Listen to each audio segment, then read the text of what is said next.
Всем привет-привет, с вами Алена, и сегодня я выполняю вашу просьбу. Вы очень просили показать тампонаду. У нас тут, такой пальчик немножечко в грустном состоянии, чуть-чуть болит, немножко воспалился, в общем, мешает там уголочек.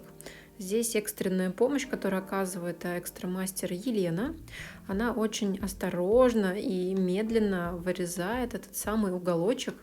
Значит, на самом деле получится вырезать его не с первого раза, то есть это первый кусь.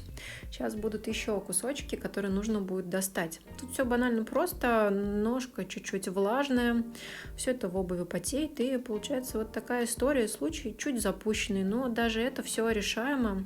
Вот уже второй кусочек, смотрите, сколько мы вытащили, и сейчас будет третий кусочек, который мы достанем, и после этого вопрос будет окончательно решен.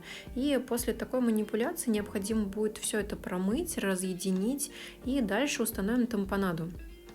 А сейчас, внимание, барабанная дробь. На самом деле работа шла очень-очень напряженной, нужно работать осторожно, чтобы клиенту не стало плохо, чтобы там он в обморок не упал, чтобы не было больно и так далее. Сейчас Елена прощупывает вручную, спрашивает, больно или не больно, потому что только так можно узнать, осталось там что-то или нет. Фактически работа, сейчас скажу страшную вещь, на ощупь, не вслепую, конечно, но все это дело у нас идет на ощупь. И вот еще один кусочек, который мы достаем, и вот теперь точно все. Теперь все будет хорошо с этим пальчиком, но обязательно нужно все промыть, все разъединить. Вот сейчас убираем ненужный кусочек, смотрим, все ли там хорошо. Все на самом деле делается очень-очень медленно, практически не дыша. Смотрим, проверяем, и дальше уже идет установочка материала. Этот материал для тампонады называется Кополин.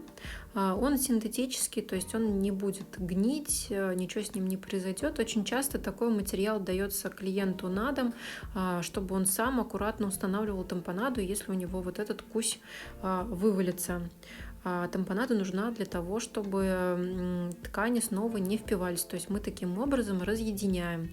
Иногда по необходимости закладываются туда специальные средства, мази, какие-то составы лечебные и так далее. Но сегодня мы не об этом. Сегодня более-менее такой средненький случай. Вот мы все установили, и, в общем-то, клиент после этого довольно счастливо отпускается. Но с повязкой.